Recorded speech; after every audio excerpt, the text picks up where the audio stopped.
Hey, welcome back to another episode here. I am here today with Allie Miller, and we're going to tell you the 5 ways that a keto diet helps heal the gut. So stay tuned.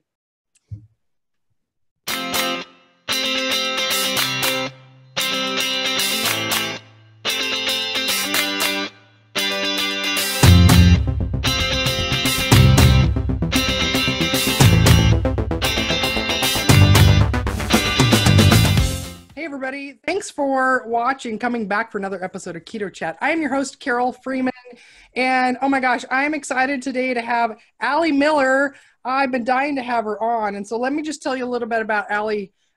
She is a registered and licensed dietitian, certified diabetes educator with a contagious passion for food as medicine and developing clinical protocols and virtual programs using nutrients and food as the foundation of treatment. Her food as medicine philosophy is supported by up-to-date scientific research for a functional approach to healing the body. Allie is a renowned expert in the ketogenic diet with over a decade of clinical results using a unique whole foods approach to high-fat, low-carb protocol. Allie's message has influenced millions through media with television segments featured in O Magazine, Women's Health, and Prevention Magazine. Her award-winning podcast, Naturally Nourished, and within the medical community. Allie's expertise can be accessed through her website, alliemillerrd.com, offering her blog, podcast, virtual learning, and access to her practice, Naturally Nourished. Welcome, welcome, Allie. Thank you. I'm pumped to be here. Now, we go way, way, way back. We actually went to the same school together. What was that, like 10, 12 years ago or something, or 8? Yeah, like 2007, 2008, right? 2009 we graduated, yeah. Mm-hmm. Yeah, 10 years ago. Oh my gosh. How far have we come? So I know. I'm still stuck in the Seattle area. You get to be in, you used to be in Austin. Where are you now? I'm in Austin. No, I was in Houston for 9 years. That's where I went from Seattle. Mm-hmm. Oh, man, then I started craving nature again. So I kept it hot, but got to hill country a little bit. So good balance. Nice. Yeah. Well, before we get into this hot topic of food allergies, food sensitivities, gut healing, I know your story, but tell everybody watching, like, how'd you get interested in nutrition and functional medicine? Sure. So, the short of it is that I was a pretty staunch vegan, actually. So I am a recovering vegan, and I've converted many along my journey.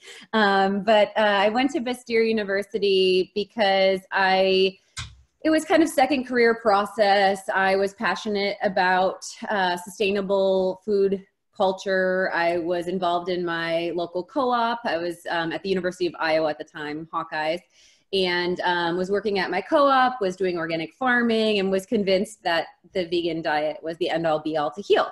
And so Bastyr had a vegetarian cafeteria and a naturopathic college of medicine. There was this very provoking pulling aspect of it. And when I was out there, funny enough, a lot of my professors really questioned the sustainability of a vegan diet, which I now really subscribe to, as far as, well, ruminants, meaning grass-eating animals, have a purpose in our ecosystem. And are you telling me that you want to eat this tub of earth balance with hydrogenated palm shortening, and you can't just get your butter churned down the road? And then talking about nutritional density of nutrient limitations within vegan diet and whatnot.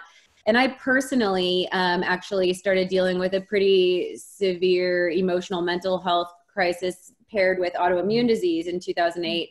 And so I started experiencing panic attacks. My ferritin level was like at a 2, which you start losing hair at 40. You can't regrow hair until it hits above 70. And, so the pretty dynamically low iron stores there. I was functionally low in B12, vitamin D, pretty much all of the things that we need from our animals. And I was dealing with like shortness of breath, brain fog, insomnia, all of the things. And so I was diagnosed with Hashimoto's thyroiditis, and also these nutrient deficiencies. And I made peace right at that moment that I was going to shift my diet. My diet was super high in vital gluten. It was super high in soy. Those were my 2 primary proteins. And I ate a lot of grain. And so as we're transitioning into gut damage, we can kind of connect the dots there. So I really feel like my diet actually that I thought was healing and balanced was one of the culprits. I think also HPA axis and stress demands, but was one of the influencing factors of my chronic illness. And I decided that day that I was going to shift to more of a GAPS approach. And then slowly started to transition out, of course, all grains, incorporate bone broth. I was eating steak within a month of that transition, and the rest is kind of history. And then I started practicing in Houston. I worked through the medical centers there. So I was working with Texas Children's Hospital, MD Anderson, worked for a physicians group for 3 years and ran her medical weight loss program using keto. And my personal keto story, so I've been doing keto since 2009 clinically as a registered dietitian, but I never thought I needed keto. That's the funny thing about it. And so I always thought like, oh, but my weight's okay. And I had this kind of myopic positioning or understanding. Really at Bastyr, we only learned about it for like a minute like epilepsy element. Mm-hmm. And, there were some lower carb approaches, but we never learned about the biochemistry of nutritional ketosis really as an big component. And one of my favorite feedback I always get from clients is like, oh, I feel like myself again, and this mental clarity and this hormonal influence. And now all these factors that I know and practice on regulating autoimmune disease, reducing inflammation and whatnot. And so I started my personal journey probably in like 2014 when I was dealing with infertility.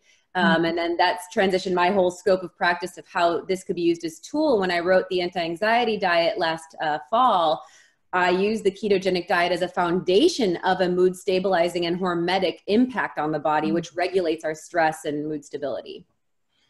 Oh my gosh. That was my short answer. I'm sorry. Yeah. Oh, that's perfect. Oh my gosh. There's so many amazing applications of a ketogenic diet. I mean, you listed a whole bunch of them, and no wonder you're so passionate in your clinical practice about being able to use it for so many different things. So we could talk for 7,000 hours, which is what your podcast is, right? About all these topics. So I had to pick one to focus on with you. And so I just thought I'd tap in and help people kind of unpack and understand this whole topic of food allergies. Again, we probably could do a year-long series just on that, but just kind of start out with like, I talked to a lot of people and they're like, oh, I'm allergic to all these foods. So let's clear up, what's a food allergy and what does that really mean? Yeah. So generally speaking, most people know pretty immediate onset if they have a food allergy, which is going to be when we're using letters, we're talking about different immunoglobulin or basically immune system tagging. Okay. And so there's an IgE reaction, which is an immediate onset hypersensitivity. And that's a food allergy response that people would get to like shellfish or peanuts, right? Where they could have anaphylaxis. It's this, they're going to get swelling in the lips. They're going to feel that throat closure, some respiratory stress, or immediate outbreak of hives. And so a food allergy is generally going to be rapid acting and quite dynamic. And that's why I say most people know their food allergies. It's not, and it can be progressive. The immune system can go in high alert at random times. So like, yes, you can get an adult onset of a shellfish allergy and have had crab legs 3 years earlier with no problem. And that's possible. But a food allergy is going to be an IgE reaction. Then there's a delayed onset of an inflammatory response that we can see that's IgG mediated. And this is actually technically a food sensitivity. I use a panel in my practice called the MRT test. There's a lot of different panels that look at IgG tagging. Usually they look at type 3, type 4 IgG in a blend, like the ELISA LCAT is one of the main known ones. And then there's different ones through, these at-home testing kits and whatnot. And you always want to know whenever you're running a lab, what's the mechanism? What are you looking at? Like, information is only as sexy as the application and what it means in your body as your foundational level, right? So I think that's really important to state because you can have an IgG reaction to something that you may not even experience a negative response to. We know that there can be like a 40 to 70% false positive with IgG being like a neutralized tagging. So for instance, if I eat almond butter every day, or coconut oil or whatever it is, some of these common antigens or food particles that my immune system is used to seeing, chances are I might get an IgG reaction, kind of like my immune system tipping its hat like, hey there, almond, you're back again. And it might not be inflammatory. So what I like about the MRT test is it looks at type 3 and type 4 IgG sensitivity, and then it also measures for the chemicals that drive inflammation in your body. So it's looking at the loaded cannon plus the effect of that cannonball firing. And so I find that to be a really good kind of GPS of the body. And then there's also the gold standard of doing an elimination diet where you remove the frequent compounds or the frequent inflammatory foods, and then use the feedback within your body.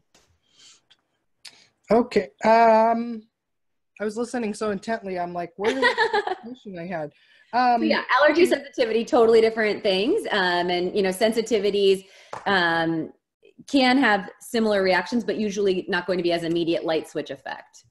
And so how is this different? Because a lot of people are like, oh, I had they're used to, they go to an allergist and they get the skin pricks. Yeah. So how is this different than that? So skin test, I'm not a huge fan of because we're inducing an antigen transdermally or through the skin. And food particles go through quite a journey, ideally, to make it into our blood system. So in an ideal digestive environment, you're chewing appropriately. Well, this would turn me into maybe tips of improving. But anyway, you're breaking foods down. You want to have optimal hydrochloric acid to actually break foods down, combined with enzymes that play a role in that puzzle. And then the food particles start to get delivered in like a slurry, all activated for absorption in the intestinal lining.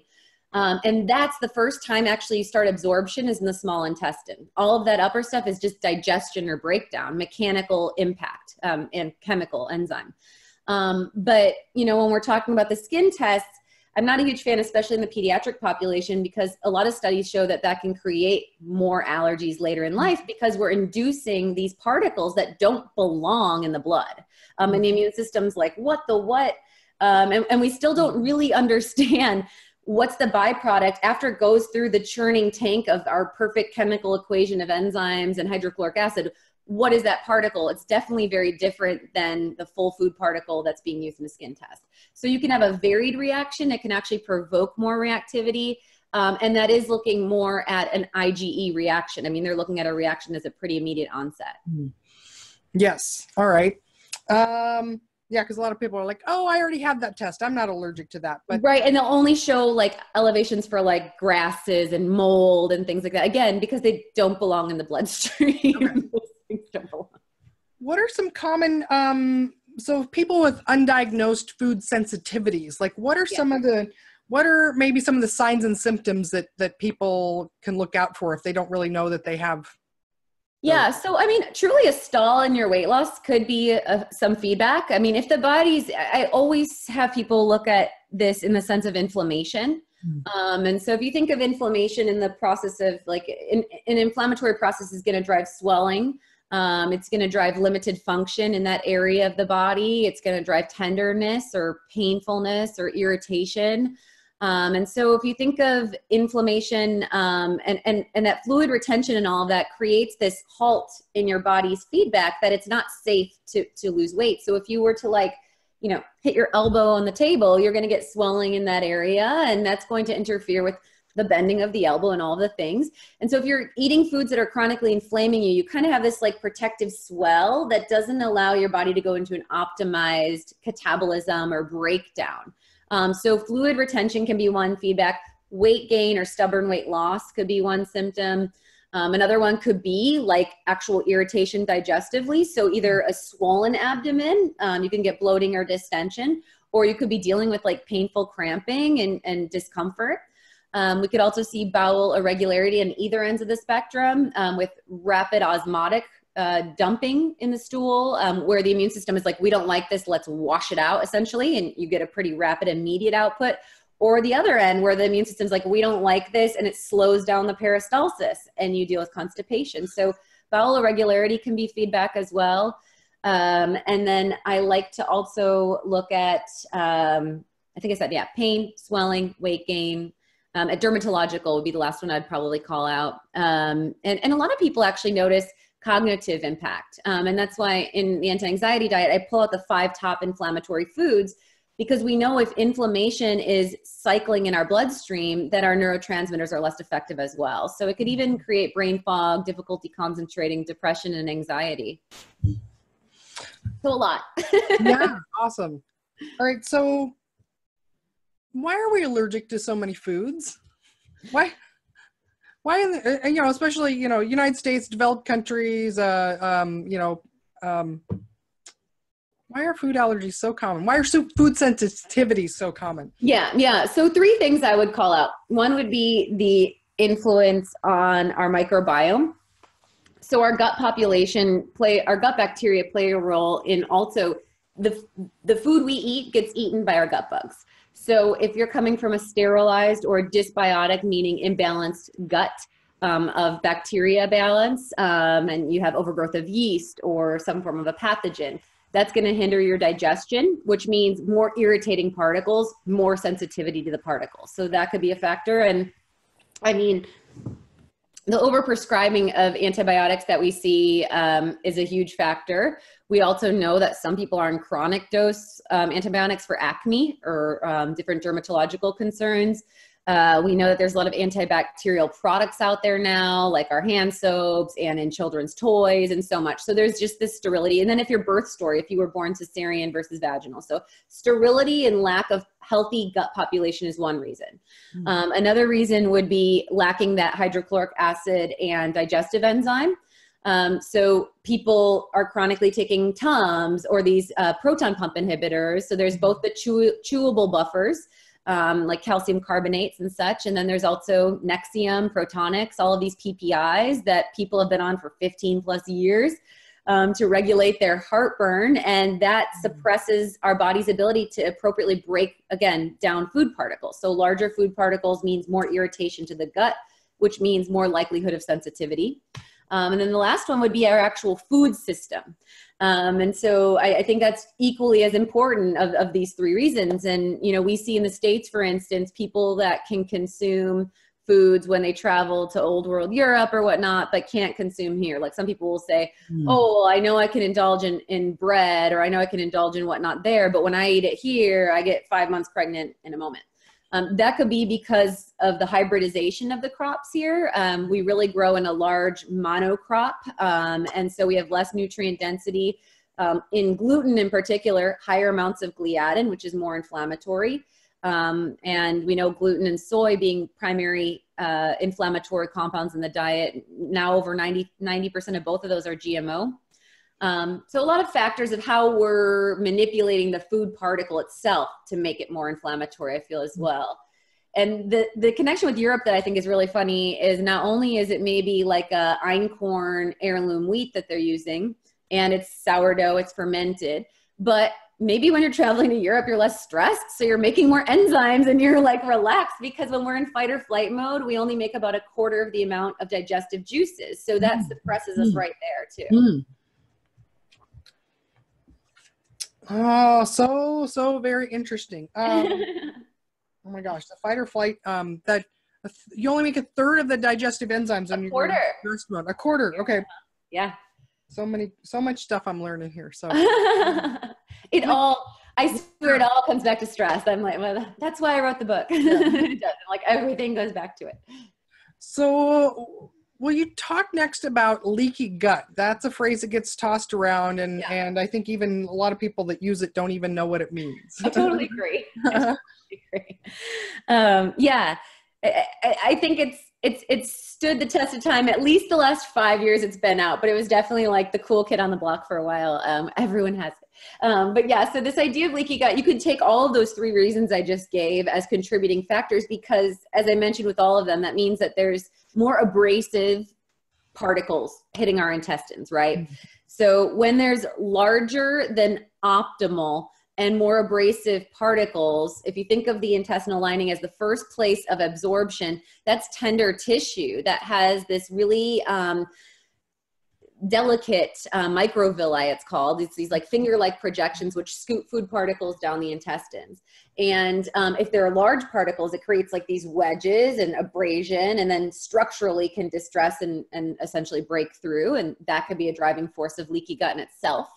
There's also the fact of drug interaction as far as drivers of leaky gut. We know NSAIDs for definite. So our non-steroidal anti-inflammatories like Aleve or Advil, naproxen sodium.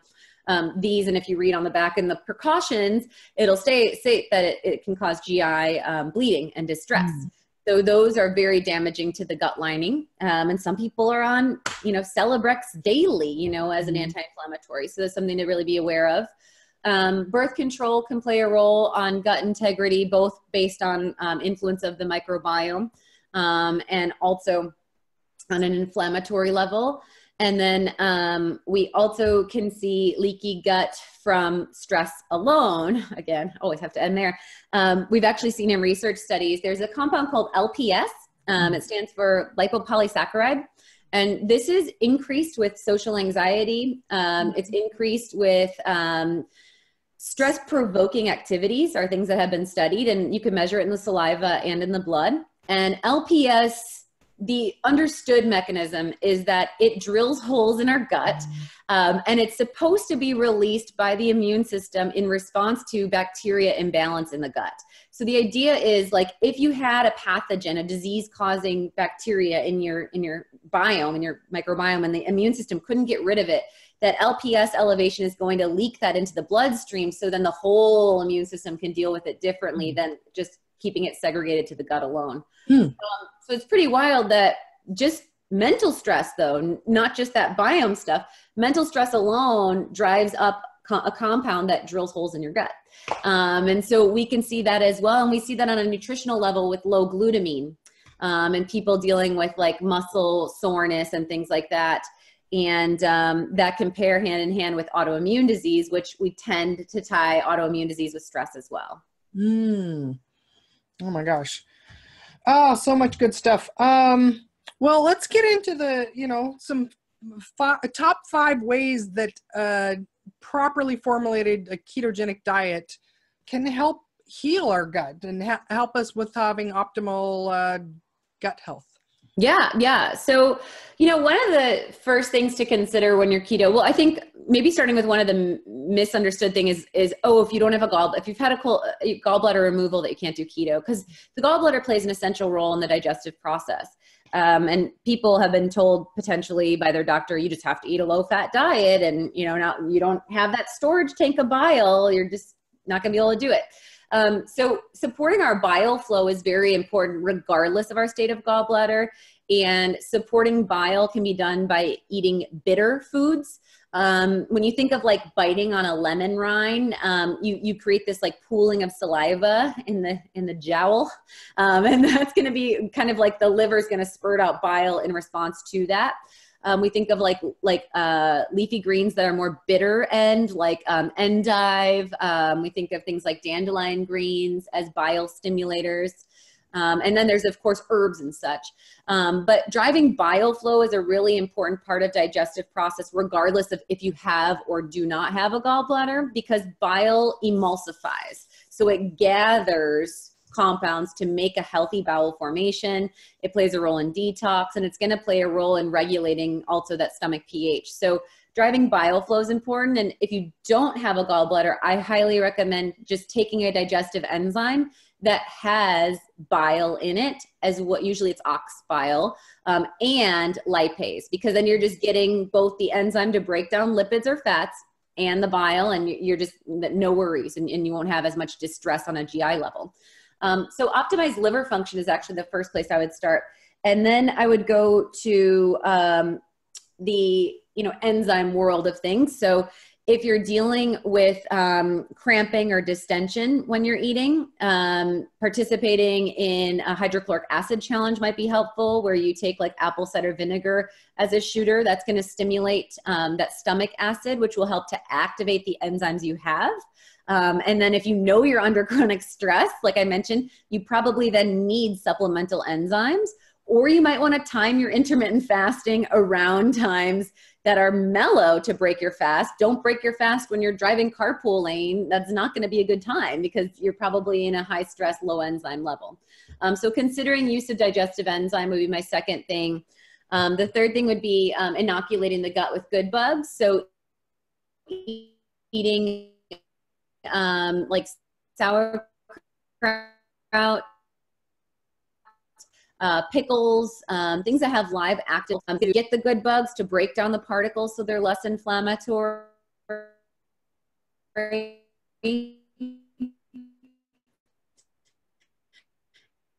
And then official, we know that bone broth does have a good amount of L-glutamine, which, like I said, glutamine levels go down with stress, but glutamine can repair our gut cells. Bone broth paired with gelatin is very oopy goopy. So that kind of coats and protects the gut from that irritation. And then I think I would say the fifth one to tie it together would be getting into a parasympathetic state. So maybe practicing mantra or breath around your mealtime is really important in optimizing your digestion and reducing the risk of food sensitivity. Because if your immune system is like in gangbanging mode, like, oh no, what's coming next? Is it going to be a cheetah? Ah, it's an avocado. Pa, pa, pa. You don't want to be in that state when you're eating your food. You want your immune system to be like, all right, like, you're welcome, friend. You can hang out here. And so I really suggest, I call it 4-7-8 breath. Dr. Andrew Weil has done a lot of published research on it. And so you inhale for 4 with your nose, you hold for 7, and then you whoosh out for 8, where it's like an actual like noise for 8. And so you're exhaling a 2-to-1 ratio of your inhale. And that actually sends signals down the vagus nerve, which is our main nerve that goes from our brainstem all the way down to our colon. And it does reduce blood pressure within 3 cycles of that, pretty phenomenal, and can send those parasympathetic, welcoming food digestive signals to the body, which can really reframe the way our whole system receives the food in the first place. Oh, excellent. So those are 5 ways to optimize your digestion to get ready for keto. Yes. And I was hoping to cover also 5 ways that a keto diet itself, can help heal a digestive. Oh, yeah. Well, so, you're already, hopefully, if you're doing a clean keto, pretty tight on gluten-free. So, we shouldn't be eating any grains, obviously, but you still want to watch for like residual binders and such if you want to be tight with gut restoration. And so the keto diet being grain-free is going to reduce distress. So we talk about a lot of like anti-nutrients, lectins being one of them that are known that can be more of an irritating compound, highest in gluten, followed by grains and then legumes. And then there are like some amount in zucchini and whatnot. And that's where I guess the next recommendation would be is to, if you're dealing with digestive distress, I think keto carnivore is a great place to go because really you're going to have no anti-nutrients. So that's the best gut reset, like true reset button, if you're doing keto carnivore right, which means incorporating organs and broth and skin. Those are like, what is Allie of 10 years ago right now thinking about hearing you recommending I know that meat-based diet? Yeah, I know. Like I said, it was a quick month. It didn't take long. My husband tells me the first time I had steak after like 6 years or whatever of being vegetarian, then vegan, then raw vegan, that I like levitated towards it, like cartoon character. I was like, he's like, I turned around and half of the ribeye was gone. I was like, yeah. Like, well, and I remember, and that, I mean, just, flashback, we'll pause on our 5 things for a second here, but I remember at Bastyr, though, so many of the students started. I had my own journey of vegetarian, vegan, raw food. Like I did the same thing before I came to Bastyr. And there were so many students that came, they were drawn to, health. So many people that are in this industry, like they've tried all those diets because we've been trying to figure out what is the healthiest. Yeah. And so there were so many students that were there that were vegetarian and vegan, and I saw a lot of them, transition over the time as they learned about nutrients and things we need that come from animals and all that. And I remember several of them though that would say like, oh, I couldn't eat meat because I haven't had it in so long, my body wouldn't know how to digest it. And every time they try it, they were like, nope, your body remembers immediately. It's like, Yep, yep. I had no digestive distress. And I do recommend, like, you know, if you're really staunch, you might try ground meat before a steak because it's pre-broken down, or you might take a digestive enzyme, but, you know, don't drink too much water with your dense proteins and things like that because that dilutes your hydrochloric acid. But no, I didn't have any issues. I think it's, like you said, you become educated to the level of nutrient absorption as well as bioavailability, and it's just non-negotiable in the sense of, like, you know, heme versus non-heme iron. And so, I mean, you break down pretty much any nutrient. And we know that there's significantly more density in the animal products. So yeah, so keto carnivore is a great reset for the gut. But like I was saying, I'm a big proponent of, if you're doing it, keep that snout to tail philosophy to keep your amino acids balanced. So that's fantastic. Then, you know, most people that are doing keto are practicing intermittent fasting, which is awesome because that's great for your digestive tract because you're not constantly stressing your system with food. So actually resting your digestive tract is one way to repair it or reset it or reduce sensitivity. So let's see, grain-free, carnivore is a restart, resting with intermittent fasting. And then I think there's therapeutic foods, like, for instance, if we're incorporating, microbiome reset of starving off overgrowth of, like, yeast or pathogens from sugar.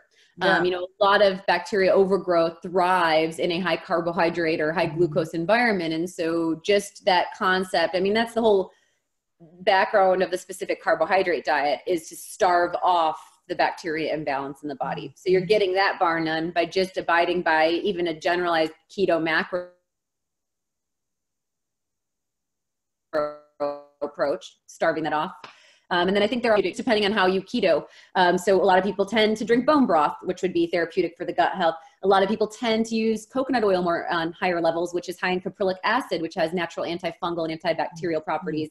So then there's that you know, you might be doing golden broth with your turmeric. I don't know, but, you know, then that's more of, like, the food is medicine beyond level. Yeah. Well, and then how about Can I get the 5 you wanted now? Well, and being in ketosis, reducing insulin helps with inflammation. Right. Mm-hmm. Yeah. So I mean, I think you're getting, with both fasting and ketones being a cleaner fuel to burn in the body, you're getting less immune stress, which means, again, that body's not like, what's coming for me now? Yeah. It's going to be in a more mellow, down-regulated mode, and generally less inflamed in overall as well. Yeah. Well, and then the other one I've stumbled on as well is just the butyric acid as being a ideal food source for your gut too. Yeah. Grass-fed butter. Yeah. So there's one of the popular foods on keto is some butter, some grass-fed butter especially. So Yep. Definitely. Excellent. Well, so that was kind of 7 ways then. We got a bonus. 5 plus 2. Yeah. Sounds good. Gosh. So what, any last other little tips, tricks, anything else you want to throw in about keto and gut health? I would just say, if you're doing keto and you're getting successful outcomes, but you're not sure about food sensitivities, you know, I would probably play with dairy-free, egg-free first.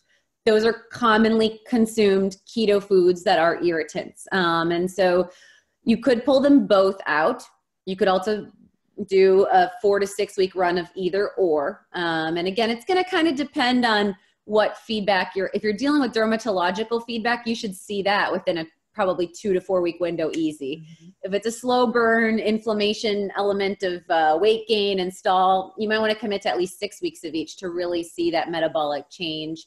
But those would be 2 foods that I'd be really mindful of.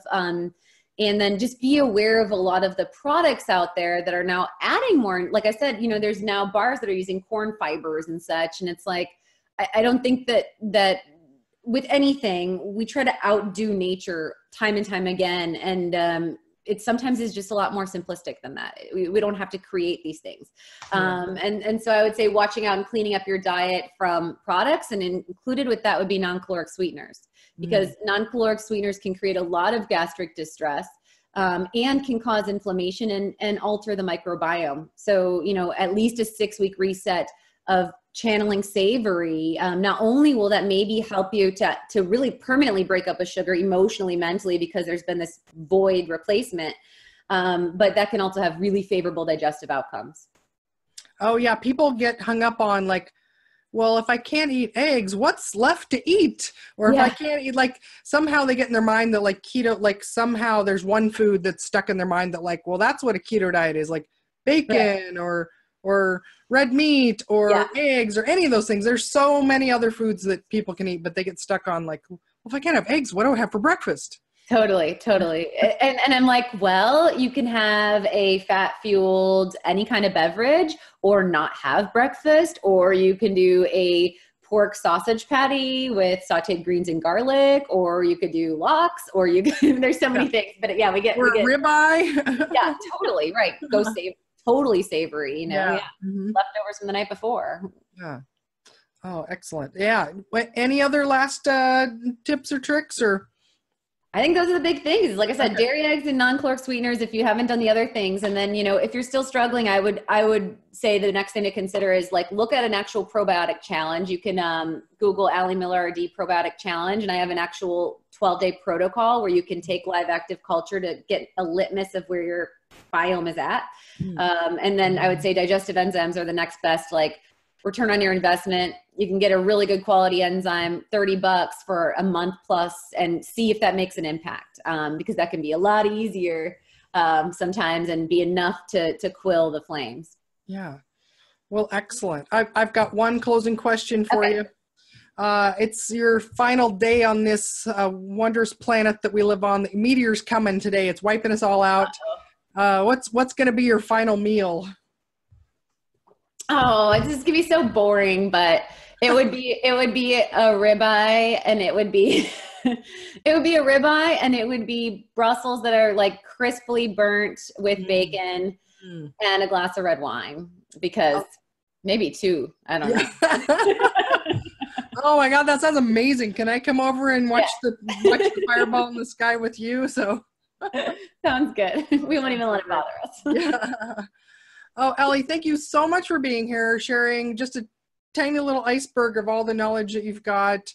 And we'll put all your contact info below, lots of good links and all of her good stuff there. So, hey, if you guys enjoyed this, give us a thumbs up, hit the subscribe, hit that little bell over there as well. So that's how you get notifications for new episodes. But hey, Ali, thank you so much. My pleasure. Thanks, everyone. We'll see you next time. Bye.